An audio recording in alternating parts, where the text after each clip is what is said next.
جن لوگوں نے جہنم میں جانا ہے قرآن کریم نے ان کو مجرم کہا ہے۔ پورے قرآن کریم کا آپ مطالعہ کر لیں، قرآن نے ان کو مجرم کہا ہے جن لوگوں نے جہنم میں جانا ہے۔ اللہ تعالیٰ ہر مسلمان کو جہنم کی آگ سے محفوظ فرمائے۔ آئیے قرآن کریم 29واں پارہ، چوتھی سورت، سورۃ المعارج، آیت نمبر 10 سے 18 تک اللہ تعالیٰ اس مقام میں فرماتے ہیں، اعوذ باللہ من الشیطان الرجیم، بسم اللہ الرحمن الرحیم۔ لا یسأل حمیم حمیما، گہرے دلی دوست کے کام نہیں آئے گا۔ میں سن کر حیران ہوا کہ ہمارے معاشرے میں کچھ اس طرح کے بھی گانے ہیں۔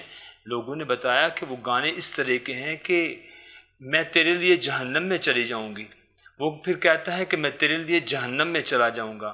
ہاں، نیٹ پہ اس طرح کے بھی گانے موجود ہیں جو اعلانیہ طور پر کہتے ہیں کہ میں تیرے لیے جہنم میں چلی جاؤں گی، وہ کہتے ہیں میں تیرے لیے جہنم میں چلا جاؤں گا۔ تو دیکھیے قرآن کریم کیا کہتا ہے۔ تو گہرے دلی دوست تھے نا، انہوں نے ایک دوسرے کے بارے میں یہ الفاظ کہہ دیے۔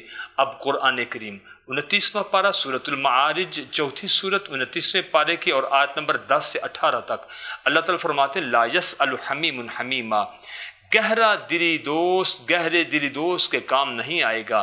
یبصرونہم، وہ جاتا ہوا دکھا دیا جائے گا کہ یہ دیکھ تیرا دوست تجھ سے نظریں چرا کر جا رہا ہے۔ جب وہ دیکھے گا تو دوسرا نہیں دیکھ رہا ہوگا، تو دوسرا کہے گا کہ کاش یہ مجھے نہ دیکھے، وہ نظریں چرا کر وہ دوسری طرف رخ کر کے چل جائے گا۔ تو قرآن کریم میں فرمایا، لا یسأل حمیم حمیما، گہرا دلی دوست، گہرا سجن، بیلی اور یار قیامت والے دن کسی کے کام نہیں آئے گا۔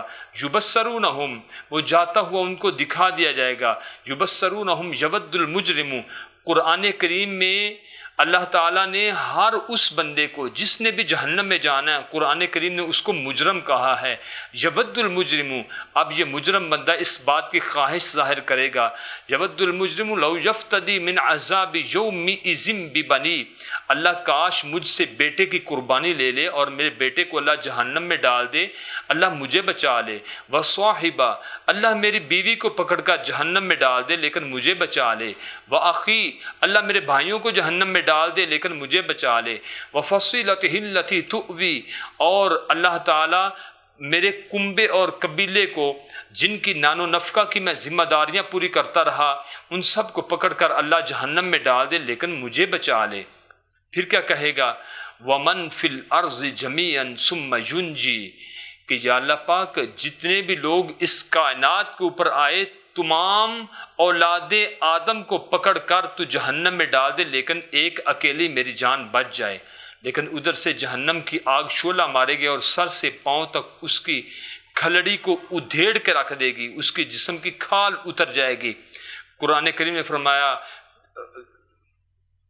کلا انہا لظا، کلا انہا لظا نزاعۃ للشوا تدعو من ادبر وتولی، وہ پھر اپنے موتوں کو پکارے گا، وہ اپنی ہلاکتوں اور بربادیوں کو پکارے گا۔ آج دنیا میں بچتا ہے میرے اوپر ہلاکت اور موت بربادی نہ آئے، لیکن قیامت والے دن کہے گا، ہائے وہ سب کچھ میرے اوپر آ جائے، میری زندگی کا خاتمہ ہو جائے۔ لیکن تب ہمیشہ ہمیش کی زندگی جنت کی، ہمیشہ ہمیش کی زندگی جہنم کی۔ تو آئیے ہم اللہ والوں کے ساتھ محبت کریں، اولیاء اللہ کے ساتھ محبت کریں، انبیاء و صلحاء و اتقیاء اور ائمہ اربع، ان کے ساتھ ہم محبت کریں۔ آج ہماری محبت کے معیار تبدیل ہو چکے، تو قیامت والے دن کوئی انسان کسی کام نہیں آئے گا، کوئی انسان کسی انسان کے کام نہیں آئے گا، اور جہنم میں جانے والوں کو قرآن کریم نے مجرم کہا ہے۔ اللہ تعالیٰ تمام مسلمانوں کو کما حقہ دین اسلام کی سچائیوں پر عمل پیرا ہونے کی توفیق عطا فرمائے، خاتمہ علی الایمان فرمائے، اور قیامت والے دن نبی صلی اللہ علیہ وسلم کی شفاعت سے بہرہ بر فرمائے۔ السلام علیکم ورحمۃ اللہ وبرکاتہ۔